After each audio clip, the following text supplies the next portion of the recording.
आसान होता है। राज्य सरकार की योजनाओं को केंद्र से पारित करना आसान होता है। इसीलिए मेरे प्रधानमंत्री ने हमेशा डबल इंजन की सरकार का जिक्र किया। यही पिछले 5 सालों में हम लोगों को देखने को मिला। जहां देश नई ऊंचाइयां हासिल कर रहा था, तो वहीं हमारे मौजूदा मुख्यमंत्री हेमंत सोरेन जी भ्रष्टाचार के आरोप में जेल की हवा खा रहे थे। वाला दल हो, कांग्रेस हो, राजद हो, हर एक दल के अपने अपने भ्रष्टाचार के बड़े से बड़े आरोप उनके दलों पर, उनके नेताओं पर लगते रहे। काम करें आने वाले 5 सालों में कैसे सिमरिया के हर एक गांव का विकास हो, इस सोच के साथ हम लोगों को आगे बढ़ने की जरूरत है। उन संबंधों के हवाले से मैं इस बात को कह सकता हूं कि आने वाले 5 सालों में आप एक बदला हुआ नया सिमरिया, एक विकसित सिमरिया आप देखने जाएंगे। हमारे प्रधानमंत्री जी की ये सोच है, जिसकी वजह से प्रभु श्री राम के लिए अयोध्या में भव्य राम मंदिर का निर्माण किया गया और रामलला को उचित स्थान पर उसकी प्राण प्रतिष्ठा की। एनडीए की सरकार आई तो आरक्षण समाप्त हो जाएगा, संविधान की हत्या हो जाएगी कि जब तक चिराग पासवान जिंदा है, न आरक्षण को कोई खतरा है, न संविधान को कोई खतरा है। ये वादा आप लोगों से करके जाए। एक सरकार होती है तो केंद्र सरकार की योजनाओं को धरातल पर उतारना आसान होता है। राज्य सरकार की योजनाओं को केंद्र से पारित करना आसान होता है। इसीलिए मेरे प्रधानमंत्री ने हमेशा डबल इंजन की सरकार का जिक्र किया। पर एक इंजन अगर अलग हो जाए तो रेल पटरी से उतर जाती है। और यही पिछले 5 सालों में हम लोगों को देखने को मिला। जहां देश नई ऊंचाइयां हासिल कर रहा था, तो वहीं हमारे मौजूदा मुख्यमंत्री हेमंत सोरेन जी भ्रष्टाचार के आरोप में जेल की हवा खा रहे थे। ये फर्क है दोनों गठबंधन के बीच में।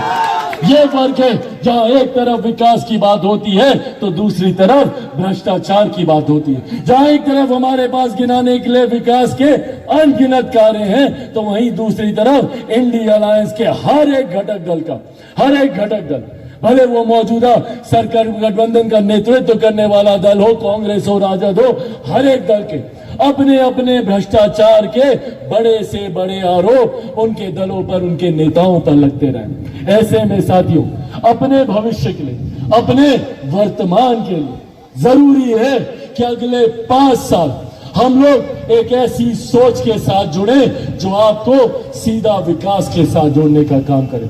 आने वाले 5 सालों में कैसे सिमरिया के हर एक गांव का विकास हो, इस सोच के साथ हम लोगों को आगे बढ़ने की जरूरत है। और सोचिए, हम लोगों के लिए कितने सौभाग्य की बात है कि इस सोच को धरातल पर उतारने के लिए प्रधानमंत्री नरेंद्र मोदी जी के सिपाही के रूप में हमारे भाई उज्जवल दास जी यहाँ पर मौजूद हैं।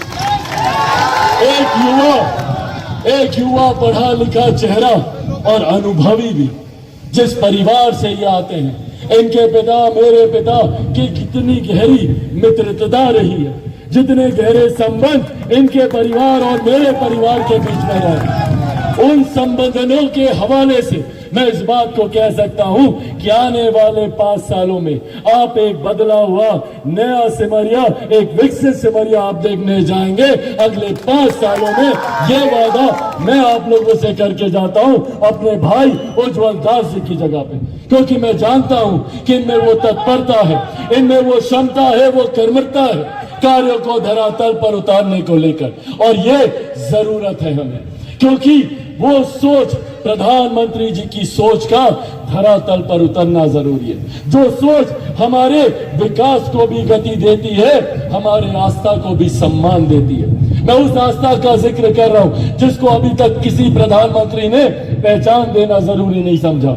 आज कैसे हम सब टेंट के नीचे हैं, बरसात में, गर्मी, धूप, इसी तरीके से पिछले 500 साल से रामलला भी टेंट के नीचे विराजमान थे, किसी ने उनकी चिंता नहीं। हमारे प्रधानमंत्री जी की ये सोच है, जिसकी वजह से प्रभु श्री राम के लिए अयोध्या में भव्य राम मंदिर का निर्माण किया गया और रामलला को उचित स्थान पर उसकी प्राण प्रतिष्ठा की गई। प्रधानमंत्री ने ये हक अधिकारों की भी चिंता की। जो झूठा भ्रम ये लोग फैलाने का काम करते हैं, विपक्ष के लोग, क्या क्या बोलते थे लोकसभा चुनाव में कि अगर एनडीए की सरकार आई तो आरक्षण समाप्त हो जाएगा, संविधान की हत्या हो जाएगी।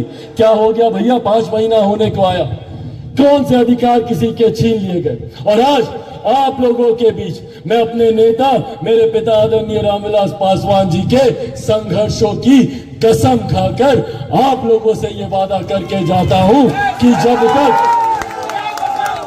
तक चिराग पासवान जिंदा है, ना आरक्षण को कोई खतरा है, ना संविधान को कोई खतरा है। ये वादा आप लोगों से करके जा।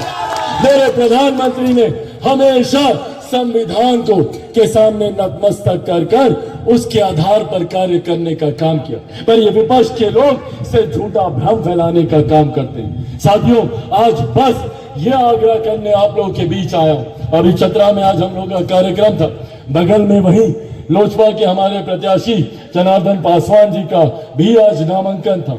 वहां से सीधा आप लोगों के पास आया हूं क्योंकि आप लोगों के साथ भी वो रिश्ता है और इस रिश्ते को उम्र भर निभाने की सोच के साथ आप लोगों के बीच आया हूं। जिस तरीके से मेरे नेता, मेरे पिता ने हमेशा आप लोगों की सेवा के लिए हमेशा वो उपलब्ध रहे, मैं चाहता हूं, क्योंकि आज मेरे नेता, मेरे पिता इस दुनिया में नहीं है। अगर आज होते तो यकीनन मेरे भाई के लिए वो भी प्रचार करने आते, पर क्योंकि आज वो इस दुनिया में नहीं है, पर हाँ, उन्हीं का अंश हूं, उन्हीं के संस्कार हैं मुझ में। उनके हर सपने को पूरा करने की सोच के साथ निकला हूं। उनका सपना था कि जब झारखंड एक अलग राज्य बना, हर संभावनाएं हैं झारखंड में, बस उस सोच की जरूरत है झारखंड को विकसित राज्य बनाने के लिए। उनके इस सोच को, उनके इस सपने को पूरा करने के संकल्प के साथ निकला हूं।